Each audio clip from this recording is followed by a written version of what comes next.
COVID, dampaknya apa, seperti apa gitu. But I think right now we are fully recovered, back to growth mode, and then kita juga berhasil close funding di kuartal pertama tahun ini, lebih dari 20 juta US dollars gitu, and dan bisnis kita juga unit economics-nya healthy, on track, clear on track, EBITDA positif, jadi all good, no complaint gitu. Complainnya what can we do to be gimana caranya kita even faster, even bigger, atau bigger even faster gitu kan ya. Jadi Amarta saat inilah. Terus yang terakhir untuk untuk semuanya yang tertarik untuk jadi lender, kita baru launching fitur baru, itu namanya crowdfunding. Jadi kalau misalnya dulu kalau mau mendanai di Amarta itu harus lihat tuh, kan kita rata-rata 3 juta ke atas ya, jadi harus mendanai semuanya. Satu ibu itu hanya bisa didanai satu orang, tapi kalau sekarang bisa keroyokan, namanya crowdfunding. Jadi menarik. Bisa mulai di 100.000 atau ya, kalau didolarkan kan hanya $7. Jadi sekarang semua bisa mendanai, dan itu kita juga udah lihat traction-nya, nutupnya lebih cepat, dalam arti setiap kali ibu-ibu yang kita post untuk request pendanaan itu nutupnya 2 kali lipat lebih cepat. Jadi sangat luar biasa ya. Thank you banget. Menarik. Ada funding, ada produk baru, pertumbuhan bisnis, perfect sih. Nah, sebelum kita masuk ke how to-nya Mas soal fundraising, mungkin Mas Wendas bisa sedikit nge-share tentang sebenarnya dalam funding startup itu kan ada banyak sekali ya mekanismenya. Ada kalau misalnya di fintech sendiri ada kayak equity funding, terus ada debt financing dan sebagainya. Mungkin bisa dijelasin Mas sebenarnya sih perbedaannya sih apa, dan peruntukannya untuk startup itu sendiri itu sebenarnya gimana? Ya, oke. Terutama untuk P2P ya, atau fintech ini ya, yang P2P itu ada 2 macam pendanaan lah ya. Jadi ada fundraising biasa atau equity fundraising. Jadi kita raise money atau cari uang, terus sebagai gantinya kita kasih saham perusahaan gitu. Nah, terus pakainya buat apa? Ya udah kita share dulu di awal, bilangnya use of proceeds, atau uangnya itu mau dibuat apa aja. Jadi berapa persen untuk membesarkan teknologi, berapa persen untuk akuisisi, berapa persen untuk dan lain-lainnya gitu kan. Nah, kalau debt financing itu minjem loan. Basically kita minjem uang. Jadi kalau minjem uang bedanya, kalau yang pertama nggak usah dibalikin, tapi dibalikinnya dapat saham. Tapi kalau misalnya yang kedua debt financing itu nego loan basically. Nah terus untuk kami debt financing buat apa? Debt financing itu clear. Debt financing untuk dijadiin loan lagi, dan bunganya let's say misalnya kita dapat kita pinjam loan bunganya X, ya kita akan meminjamkan ke orang lain dengan bunga yang harus lebih besar dari X. Karena kalau enggak kan ngapain gue pinjam duit gitu. Iya, gitu. Jadi itu bedanya. Kalau debt financing uangnya harus dibalikin lagi. Kalau misalnya kalau equity fundraise itu balikinnya dalam bentuk saham. Ya, mungkin itu bedanya. Oke. Nah, yang paling menarik tuh ini soal biasanya kan kalau misalnya cari investor itu juga perlu disesuaikan dengan bisnis kita ya. Kalau misalnya melihat Amarta contohnya kemarin kan funding dan ataupun funding yang diumumkan tahun ini salah satunya dari institusi-institusi global yang juga memiliki concern misalnya terhadap pemberdayaan perempuan. Nah, sebenarnya apa pentingnya buat startup itu mereka cari venture capital, angel investor atau apapun itu yang sejalan dengan visi kita? Yes. Nah, ini ini strategi fundraising ya. Strategi fundraising kan first thing first tergantung butuh duitnya berapa gitu kan. Jadi let's say ada beberapa startup yang let's say dari hari pertama itu udah cuan. Nah, memang nggak banyak, tapi ada juga hari pertama udah cuan. Nah, kalau misalnya hari pertama udah cuan, basically punya strategic reason kenapa dia butuh fundraising. Biasanya external validation itu juga penting gitu kan. Kita bilang bahwa company kita good. Tapi kalau misalnya kita ada fundraising sedikit kan, kalau misalnya untuk yang udah langsung cuan, berarti lepas sahamnya nggak usah banyak-banyak gitu kan. Lepas sahamnya nggak usah banyak-banyak. Nah itu bisa jaga ini bisa jaga saham foundernya tetap majority, nggak usah lepas banyak-banyak. Jadi benar-benar cari investor yang bisa validate bahwa oh ini company saya ini value nilainya besar, plus ada jadi external validation itu satu. Terus yang kedua cari investor yang bisa membantu membesarkan perusahaannya. Apapun itulah, apakah itu dikenalin sama yang lain ataukah pembelajaran di negara lain, nah itu macam-macam gitu kan. Jadi itu satu. Tapi kalau misalnya ada juga yang sebagian besar kan startup, gua harus grow dulu, gua harus quote bakar duit dulu sebelum jadi duit di kemudian hari gitu kan. Nah kalau seperti itu biasanya lepas sahamnya agak gede gitu, lepas sahamnya agak gede, tapi let's say faktor BU-nya atau butuh uang investornya lebih gede gitu kan. Nah dari di sana itu nanti ini bukan diadu ya, tapi it's good to have a combination of both lah. Jadi ada yang ini karena duitnya banyak, ini karena strategik gitu kan. Nah itu memang perlu diatur gitu. Nah kalau misalnya Amarta yang latest round kita led by Women Wealth Banking gitu kan. Jadi fokusnya women, habis itu women empowerment, fokusnya sama poverty elevation. Jadi itu cocok banget lah sama kita gitu kan. Terus kalau yang investor dari Indonesia, kita bersyukur dapat MDI gitu kan. MDI juga tertarik tuh karena dia punya visi untuk mendigitalisasi seluruh Indonesia gitu kan. Nah kita ada captive marketnya. Nah jadi dua-duanya buat kita kebetulan strategik gitu. Nah, itu thank you Mas Wenas. Harus dipikirkan sebelumnya. Jadi sebelum nyari uang harus mikir butuh uang atau butuh koneksi atau butuh bantuan apa, habis itu nyari ke siapa gitu. Oke, sebelum saya lanjut tanya-tanya ke Mas Wenas, buat teman-teman peserta seperti biasa ya, kalau misalnya ada pertanyaan yang ingin disampaikan bisa langsung gunakan Q&A di Zoom-nya. Lalu nanti akan kami kurasi dan tanyakan langsung ke Mas Wenas. Oke, lanjut ke pertanyaan berikutnya, Mas. Nah, basically kan ketika startup itu melakukan fundraising, itu kan butuh duit ya untuk mengakselerasi bisnisnya. Nah, tentu pertanyaannya adalah sebenarnya kita butuh duit berapa sih? Nah, untuk biasanya nggak bisa asal-ngasal, nggak bisa terlalu kecil, nggak bisa juga kegedean. Pasti investor kan juga punya perhitungannya sendiri ya. Nah, dan dari sisi founder sendiri kan harusnya kita juga sudah memiliki perhitungan-perhitungan khusus sehingga angka itu dianggap paling make sense untuk kondisi kita saat ini. Nah, dari pengalaman Mas Wenas, baik di Amarta maupun di company sebelumnya, itu biasanya apa aja sih yang diperhatikan untuk menentukan nilai kapital yang akan kita raise di fundraising tersebut? Ya, nah waktu ngobrol sama investor itu harus balance ya. Pertama top down-nya itu mereka harus dapat dulu gitu. Top down kenapa kita beda, terus kita mau ngapain? Visinya itu harus kelihatan gitu kan.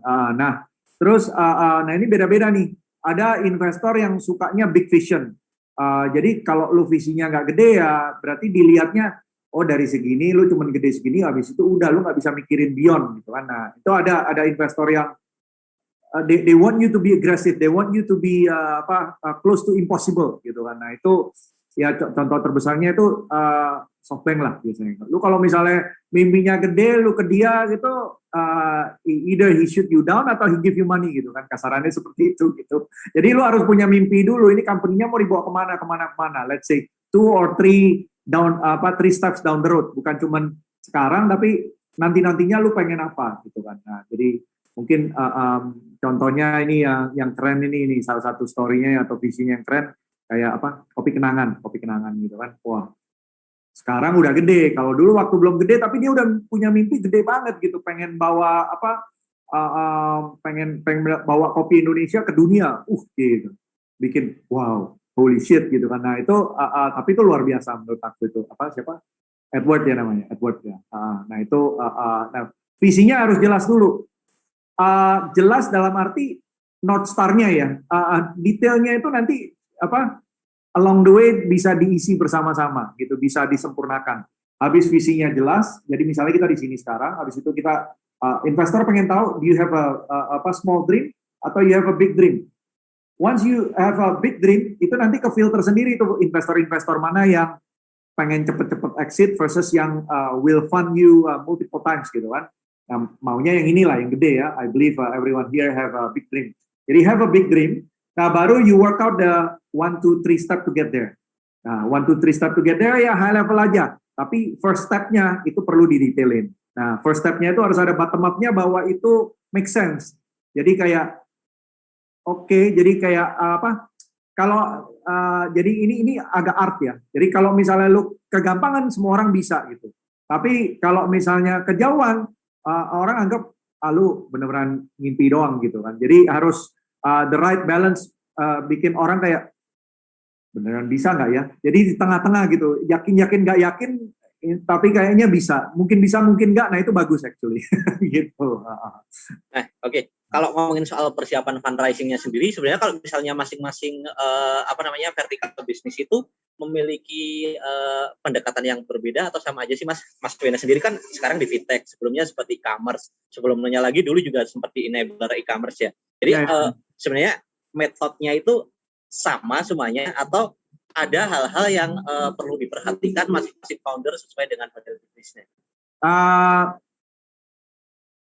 Dua-dua benar. Jadi kalau misalnya secara high level itu sama. Maksudnya you need to have a big vision and then you need to have a somewhat high level steps to get there and then you need to have a detailed first step. Nah itu nanti detail first step-nya itu basically harus ada business plan-nya lah. Karena kalau enggak lu ngomong doang gitu kan. Jadi harus ada business plan-nya, harus ada Excel-nya. Tapi kalau presentasinya itu 1, 2, 3, detailnya banyak slides-nya lebih banyak di yang step 1, tapi kemudian step 1 itu ada Excel-nya. Ada Excel-nya. Kalau yang step 2, step 3 nggak usah ada Excel-nya, tapi step 1 ada Excel-nya. Nah, kemudian waktu kita bicara Excel-nya itu, setiap bisnis punya nuansa yang berbeda-beda, gitu. So, I think right now, kalau dulu malah people don't talk about how you try to monetize. Kalau sekarang, people will ask you how you plan to monetize early, gitu. Jadi maksudnya di awal udah nanya, nggak harus monetize sekarang, tapi how do you plan to monetize, gitu kan. Jadi, tiap bisnis punya nuansa atau key metrics yang berbeda-beda. Jadi kalau misalnya e-commerce GMV penting gitu kan. GMV, number of SKUs, cancellations, number of transactions. Begitu enabler itu langsung margin sama cost. Karena enabler itu kan kalau misalnya e-commerce marketplace in a way kayak lighter assets model. Tapi kalau misalnya enabler itu big asset model. Jadi cost elemennya itu gede. Karena ada gudang kan, ada pergudangan gitu. Jadi cost-nya gede. Nah, itu harus diawasin. Karena nanti mau nggak mau key metrics-nya itu akan di-compare dengan other similar players atau bahkan conventional player gitu. Conventional player gitu kan. Nah, kalau misalnya P2P itu akan di-compare let's say disbursement-nya berapa, disbursement berapa, loan outstanding berapa, sama NPL berapa, gitu. Kira-kira jadi setiap bisnis harus paham key metrics-nya. Nah kalau misalnya, kalau gue baru yang pertama kali gimana? Gue bilang, ya, betul. Biasanya nggak ada. Ya. Biasanya nggak ada. Lu bilang, oh ini gue pertama kali mikirnya, pasti ada yang mirip di luar sana kalau nggak di Indonesia. Pasti ya, betul. Gitu. Jadi kalau bilang, nggak ada ini gue yang pertama kali. Bullshit, that means you don't research hard enough. Biasanya nggak ada. Gitu. Benar. Nah, kan benar kata Mas Hadi sih. Sekarang apapun startupnya, model bisnisnya selalu sudah ada kompetitornya. Hampir selalu sudah ada kompetitornya sebelumnya. Nah, tapi kan biasanya yang membuat salah satu hal yang membuat founder beruntung itu adalah mereka tahu cara mengkomunikasikan value proposition-nya secara benar ke investor maupun rekanan strategisnya. Ada tips nggak Mas biar founder itu ketika pitching atau ketika memperkenalkan startupnya itu on point gitu sehingga bisa menyentuh hati para investor tersebut?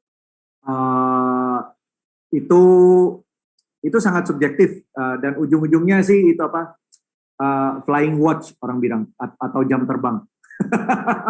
jam terbang. Okay. Jadi harus dilatih berarti. Iya, harus dilatih, harus banyak latihan, harus banyak latihan, mentoring gitu kan. Tapi kalau misalnya di dissect nih kira-kira apa yang bikin latihannya lebih cepat? Number one, you need to know your personality. You need to know your personality. Jadi kalau gue ex McKinsey, jadi gue pakainya MBTI.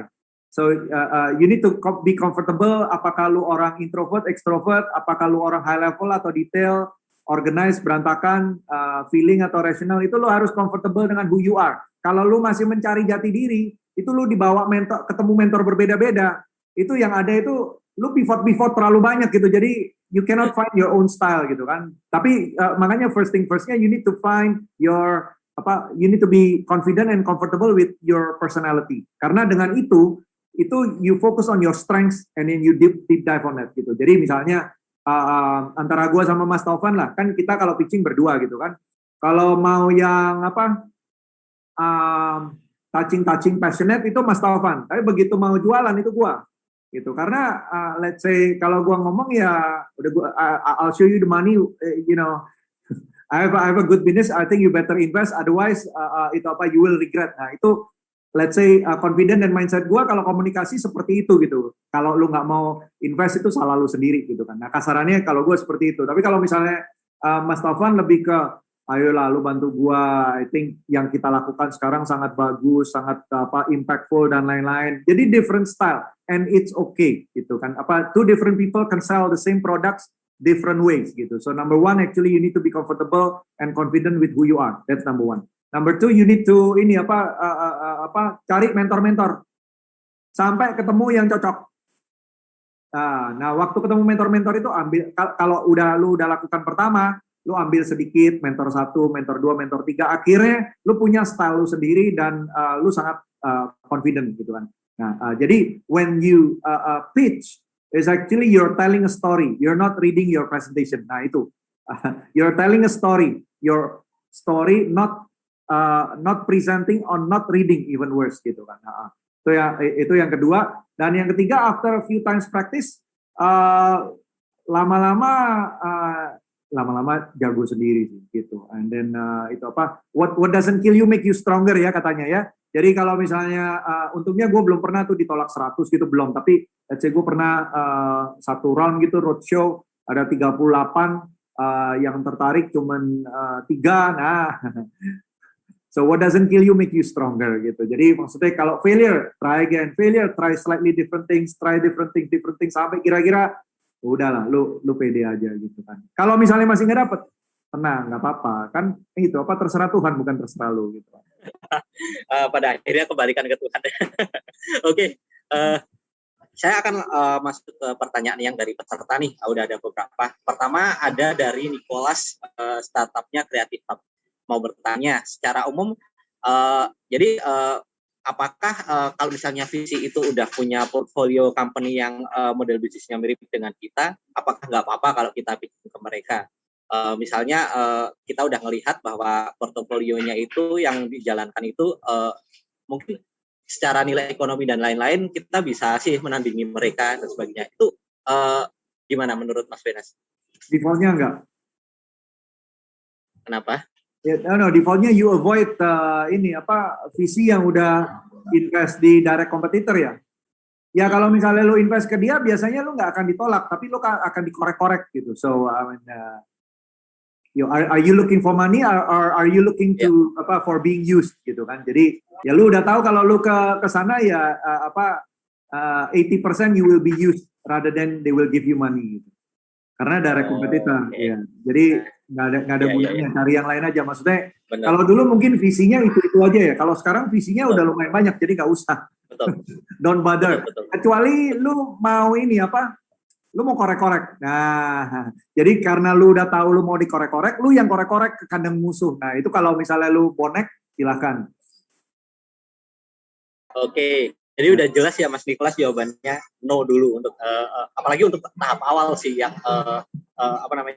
idenya masih bisa dikembangin kemana-mana. Kemudian pertanyaan yang kedua dari Bentara IT, Mendy. Untuk early stage startup, apabila ada visi atau angel investor yang berkenan untuk equity sharing, berapa persen saham yang bisa dilepas ke investor? Bagaimana cara mengukurnya?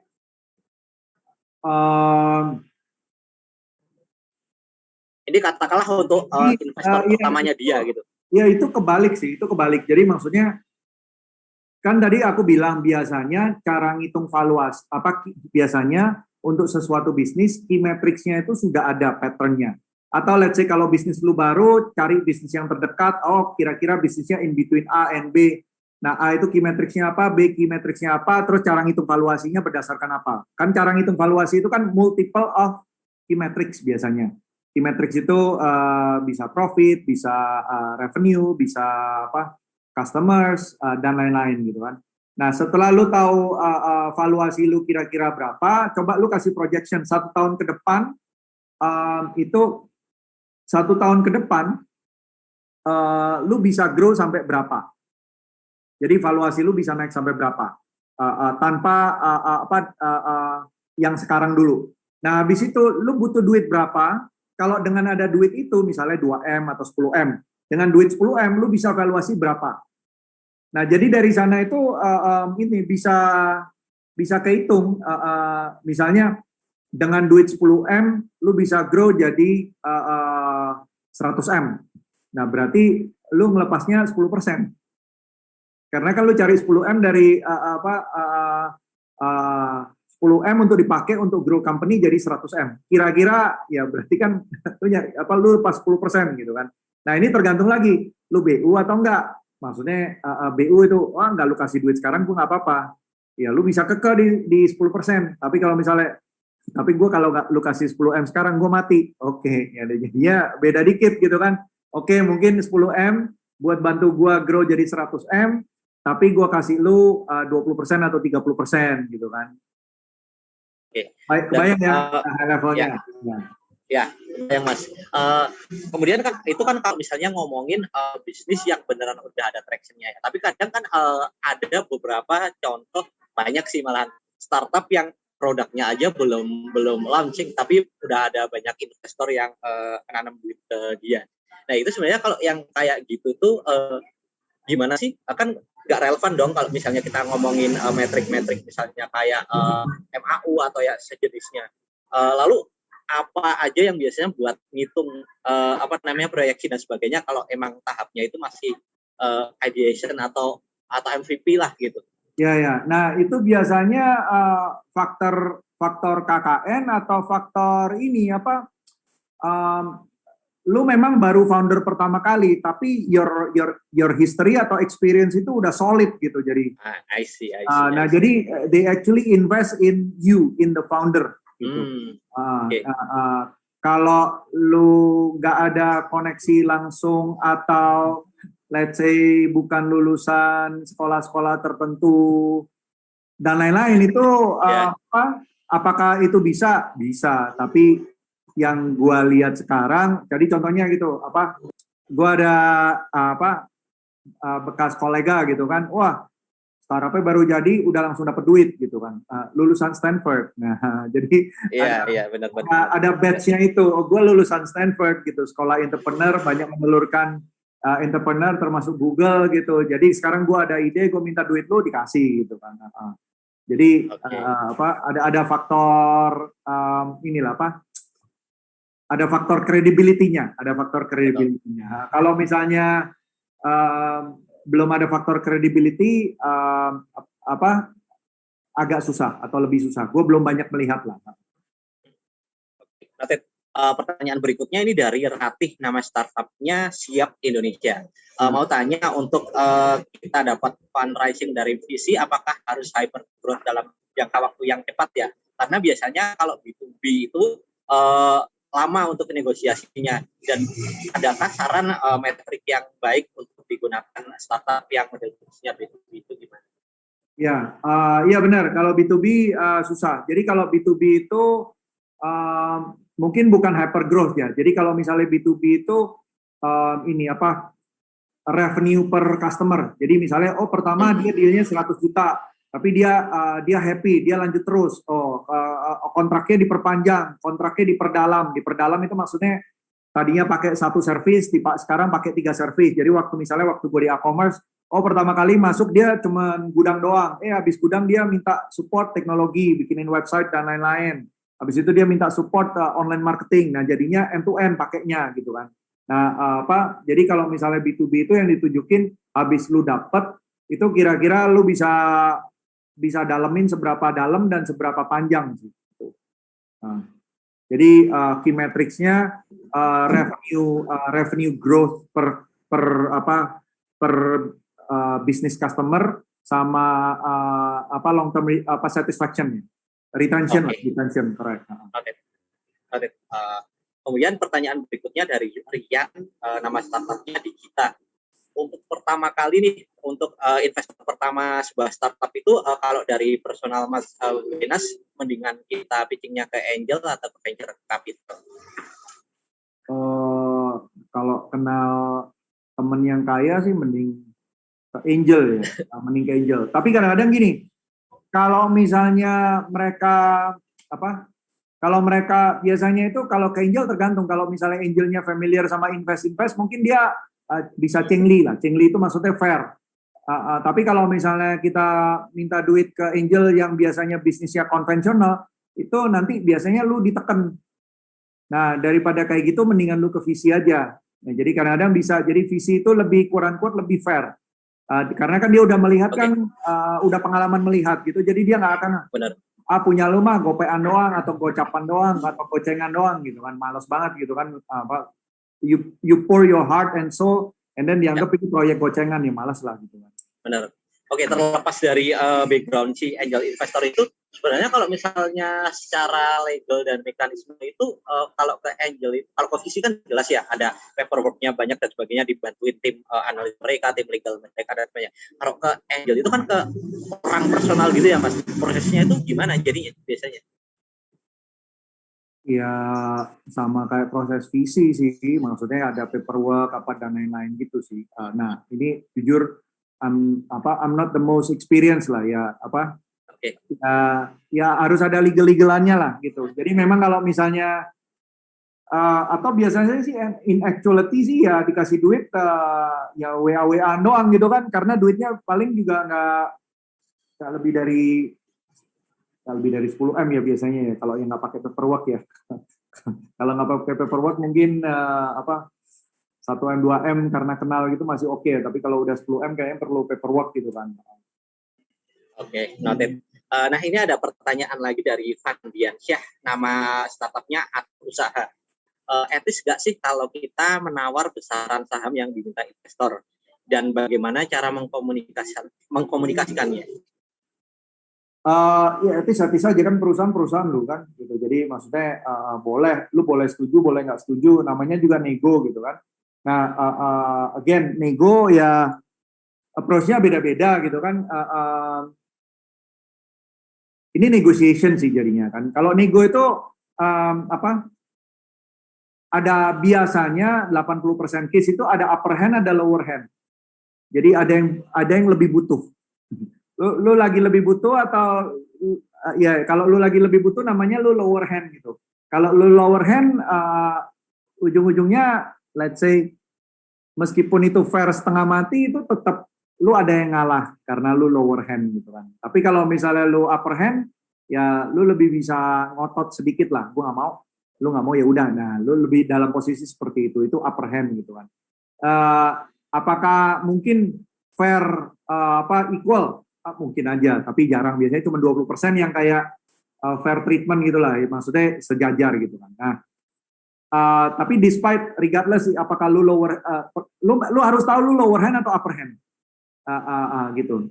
Mungkin saja lu bisa upper hand karena yang suka sama proposal atau pitch lu itu 5 gitu kan. 5 lu cuma butuh duit dari 2, ya berarti lu upper hand in a way gitu kan.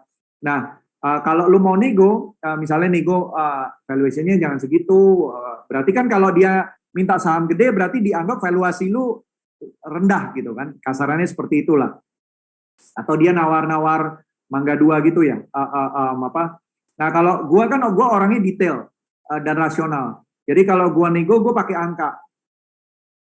Jadi gua pakai angka misalnya, Pak kalau misalnya Bapak propose gini berarti the valuation of the company in your perspective is X gitu. Okay, let me tell you, the actual value of the company is 2X. Jadi kayaknya kejauhan gitu Pak. Ya coba direvisi lah Pak gitu. Nah, jadi modelnya ditunjukin kenapa let's say kalau dia bilang angka tertentu itu berarti dia menganggap valuasinya cuma segini padahal lihat growth-nya dan lain-lain.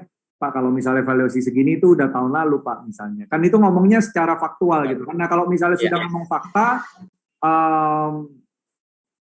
at least nggak semua orang ya, tapi 80% lebih bisa diterima gitu kan. Nah, jadi kita nggak ngomongin kayak nothing personal. Ya oke, we put aside personal, we talk about numbers, facts versus facts saja gitu kan. Atau misalnya kalau misalnya yang lebih sungkanan nanyanya, Pak kalau misalnya Bapak kasih segini, saham segini berarti valuasinya segini. Mungkin Bapak boleh share asumsinya apa nih Pak?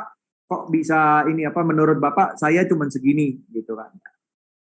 Bisa kan, habis dia share baru lu tai chi balik gitu lah Pak. Oke Pak, yang ini fair assumption, tapi yang ini nggak fair Pak karena saya sekarang udah melakukan ini angka realnya seperti ini gitu. Jadi kita adu fakta.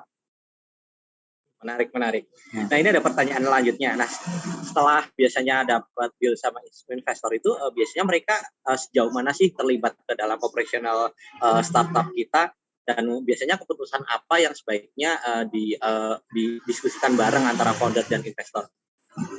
Ya, nah ini mesti clear di awal. Ya apa? You run the company. And then you run the company dan dia cuma naruh uang dan kita make sure uangnya tambah banyak lah, grow gitu kan. Itu financial investor sih. Tapi kalau misalnya strategic investor biasanya dia mau cawe-cawe gitu. Tergantung. Ada kalau misalnya strategic investor dia mau make sure bahwa partnership sama perusahaannya jalan dan perusahaannya kecipratan uang juga kalau misalnya perusahaan lu grow gitu kan. Nah, itu kan in a way dia pakai lu pakai dia untuk memperlancar bisnis dua belah pihak gitu kan. Ada juga yang mau kontrol. Nah itu sebaiknya di awal lah gitu, didiskusikan di awal gitu. Ya. Jadi supaya nggak kesulitan lah gitu kan. Karena let's say governance-nya kalau misalnya lu cuma 10% mah ya lu ikut sih gitu kan. Siap. Oke. Ini ada pertanyaan lagi dari tim. Itu paling hati-hati kalau ada yang minta veto-vetoan ya. Nah, itu kalau di awal-awal gak usah aneh-aneh gitulah, udah yang biasa-biasa aja lah. Lu bilangnya tapi lu kadang-kadang kan nggak bisa nolak bilang, oke Pak, nanti itu apa? Aku jujur sih ikut common practice-nya aja seperti apa gitu. Jadi kamu follow common practice, kamu nggak nolak di tempat.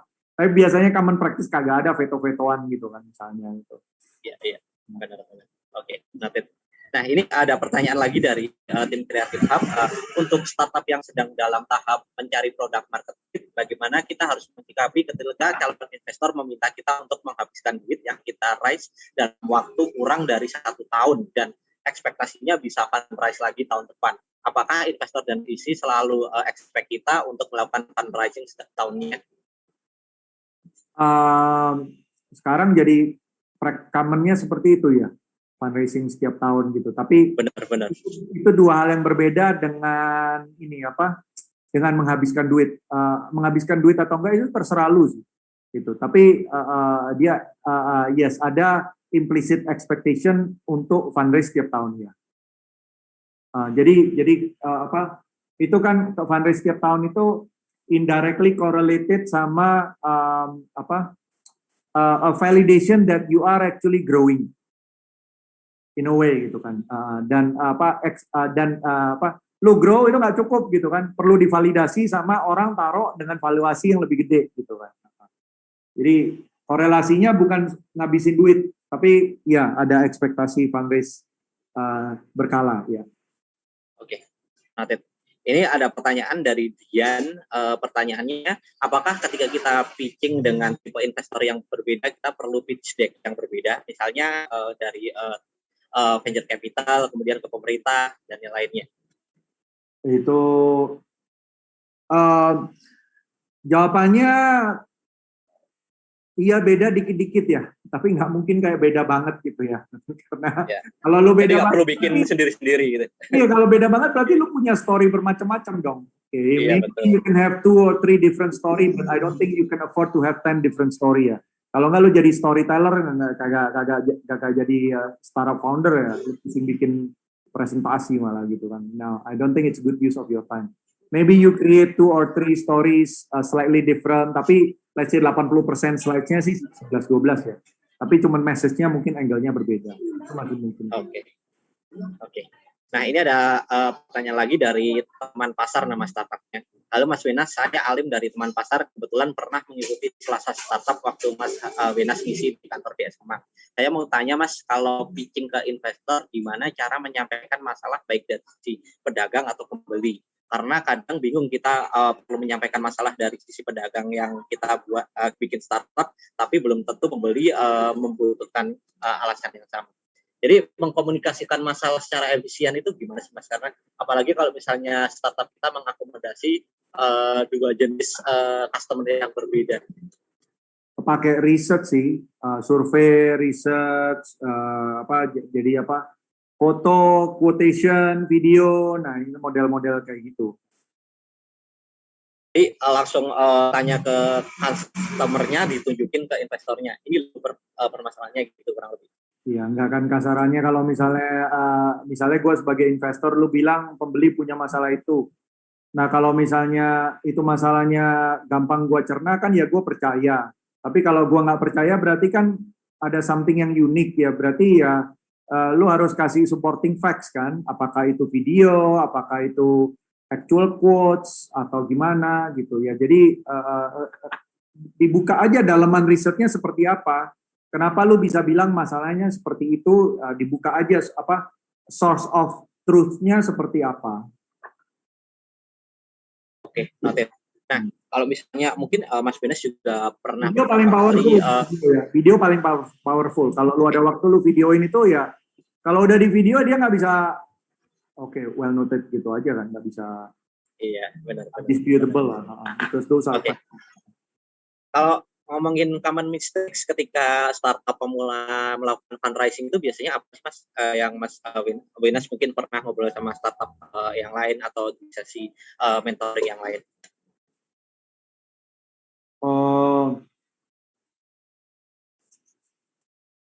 Gua nggak kepikiran ini apa ya, common mistakes. Mungkin bukan common mistakes ya, it's just about inexperience saja ya. Jadi kalau misalnya inexperience ya evaluasinya terlalu rendah. Justru terlalu rendah ya, nggak kebanyakan ya mintanya. Lebih banyak yang terlalu rendah ya, jadinya kayak investor di awal itu di awal kayaknya gede banget gitu, padahal value-nya kecil gitu, maksudnya value kecil gitu kan. Ya, soal terlalu rendah ini Mas menarik sih. Ini karena foundernya nggak percaya diri atau gimana kok bisa terlalu rendah itu? Ya kombinasi kan sungkanan, nggak pede, enakan itu ya. Jawa banget.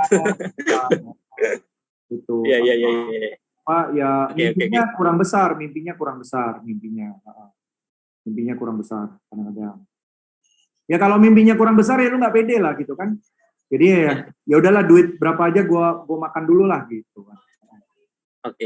Oke, ini ada pertanyaan yang lumayan teknis ya. Ini ngelanjutin soal tadi yang tiap tahun harus ada round baru. Ketika kita harus split round kita ke beberapa investor, apakah wajar kalau masing-masing investor mendapatkan valuasi saham yang berbeda-beda? Atau semua investor harus mendapatkan harga saham yang sama dalam satu round? Bisa kalau satu round sama. Harganya sama? Sama. Oke. Ya, itu kalau misalnya investor sebelumnya itu gimana? Kalau satu round gimana? Loh ya, kalau investor sebelumnya kan udah round sebelumnya.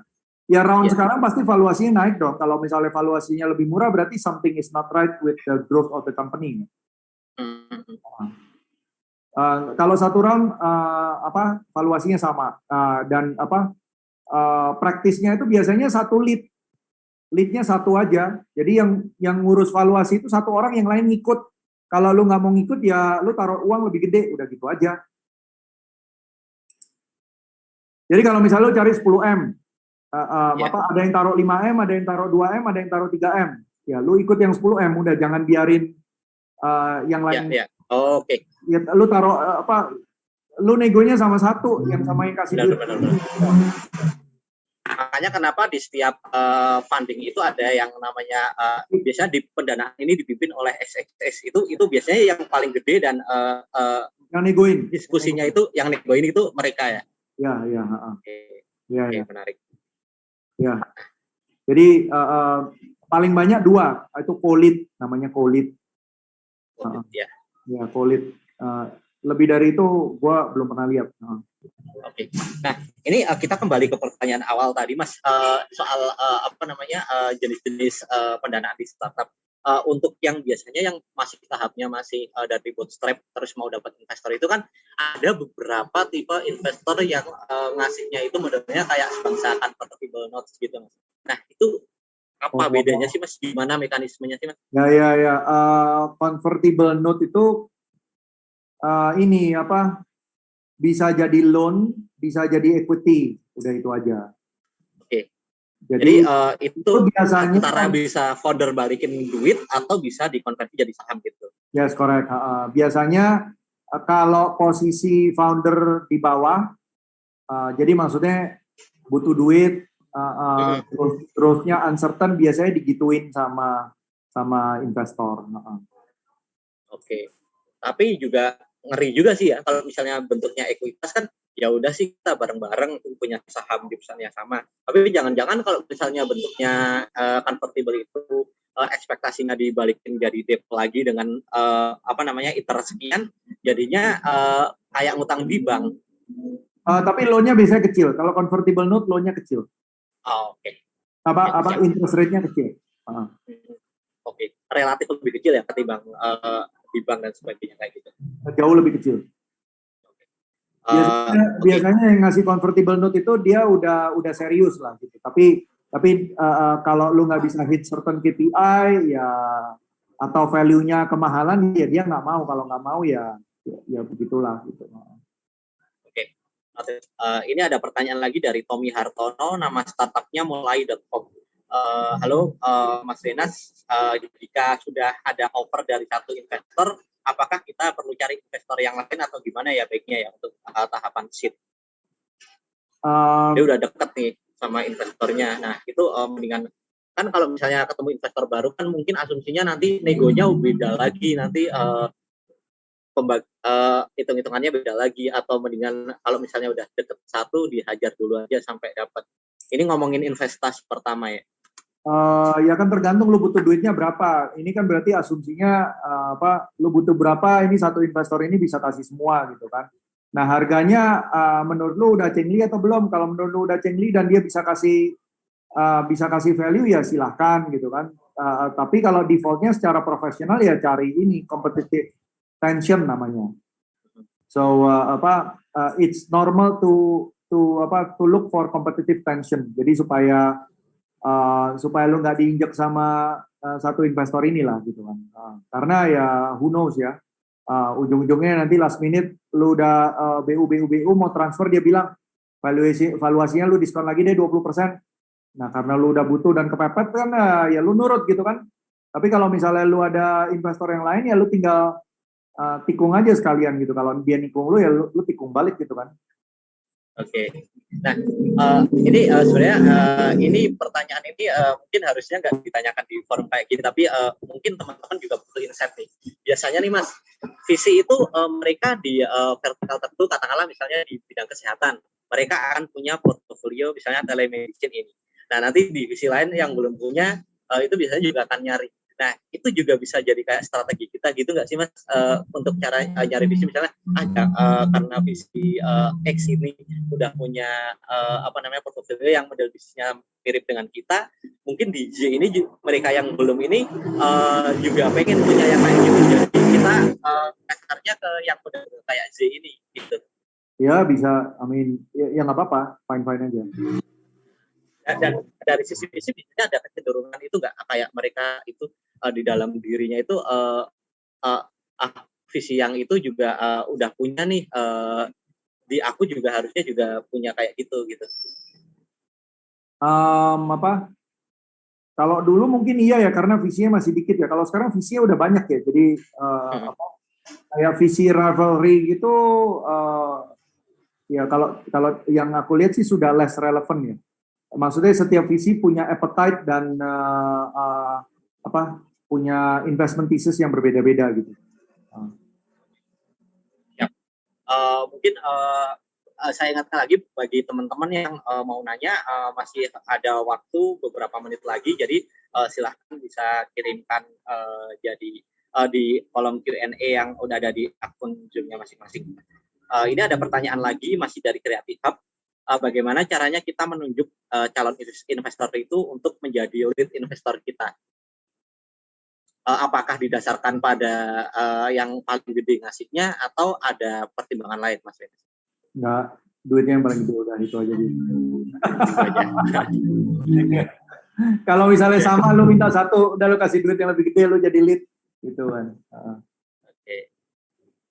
Yeah. Welcome to real world where everything is measured by money, almost everything. Kalau mau lead ya, lu kasih duit lebih banyak, ya gitu aja. Duit lu kalah 100.000 ya itu udah lu bukan lead gitu kan. Oke, noted.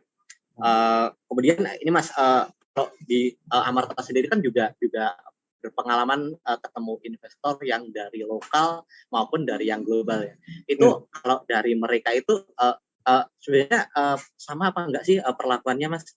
Mungkin ada hal-hal spesifik yang bisa di-share. Ternyata kalau misalnya visi lokal itu begini-begini, visi global itu begini kecenderungannya gitu. Kalau sekarang I think startup di Indonesia umurnya udah ini ya, apa maksudnya industri startup di Indonesia itu udah hampir 10 tahun ya ekosistemnya ya. Jadi advance, jadi yang di lokal itu nggak kalah advance lah sama yang di luar gitu. Maksudnya yang di Indonesia juga sudah banyak yang invest di luar sana gitu kan. Nah kalau sekarang sih mungkin bedanya kalau misalnya ngobrol sama visi Indonesia ya mereka tahu konteksnya Indonesia. Tapi kalau misalnya ngobrol sama visi di luar negeri harus ada apa? Ya kalau waktu ceritain problemnya, kenapa your solution will work, itu mesti ya nggak sampai double effort tapi more effort lah gitu kan. Jadi kalau misalnya kita bilang ini apa kalau di desa itu yang pakai handphone itu baru X%, nah itu dia nggak kebayang tuh. Terus habis itu semua masih pakai cash, nah itu dia itu perlu dijelaskan lebih detail lagi, dikasih contoh-contoh itu baru oke gitu. Karena dia konteksnya nggak jelas. Jadi perlu apa? Jadi di pitchingnya perlu ada section, let's say, you cannot assume that they know Indonesia. Udah itu aja. Ya, you cannot assume that they know Indonesia. Jadi assume that you're creating a presentation towards someone at the Ivory Tower in the North Pole lah, gitu kan. Jadi ya dia nggak pernah ke Indonesia lah. Jadi lu mesti ada sedikit asumsi ke sana. Benar-benar. Oke, karena ini semua pertanyaan dari peserta udah terjawab juga, mungkin ini last question-nya Mas. Do you have any personal advice untuk teman-teman yang lagi fundraising ini, Mas? Ya, jadi so fundraising is optional at the end, gitu kan. So you don't need to fundraising because your competitors are fundraising. So you need to fundraise when you believe your current business or your money is not enough to support your growth gitu. Jadi fundraising itu harus jelas objektifnya apa. Jangan sampai objektifnya niru-niru sebelah. Nah itu kagak ada habis-habisnya gitu kan. So when you fundraise with the real objective, that will come out genuine atau sincere. Your likelihood to get money atau to get funded is higher. Paling itu satu ya. Jadi objektif fundraising harus jelas, jangan ikut-ikutan, itu satu. Terus yang kedua, you need to be comfortable and confident with your personality. So the way you tell a story are different from other people. So you know yourself best. Jadi make sure you know yourself before you sell about your business to others gitu kan. Kalau lu aja masih ababil gitu, lu jualan lebih ababil lagi gitu kan. Gitu. Oke, thank you sekali Mas Venus buat advice-nya di siang ini. Semoga bermanfaat buat teman-teman juga yang sedang menjalani. Sebentar lagi bakal ada proses fundraising-nya. Untuk itu, karena materinya sudah disampaikan juga, pertanyaannya sudah ditanyakan semua, maka sesi siang ini akan kami tutup. Sekali lagi thank you Mas Wenas buat waktu dan insight-nya. Dan buat teman-teman yang nanti bakal kepilih untuk mentoring one on one sama Mas Wenas hari Jumat nanti, sama panitia akan diumumkan besok hari Kamis. Dan jangan lupa juga tugas-tugasnya yang ada di platform juga diselesaikan. Oke, mungkin itu saja dari kami. Terima kasih. Selamat siang semuanya. Thank you Mas Wenas. Mas Egy, Mas Arif, semuanya. Dah. Thank you.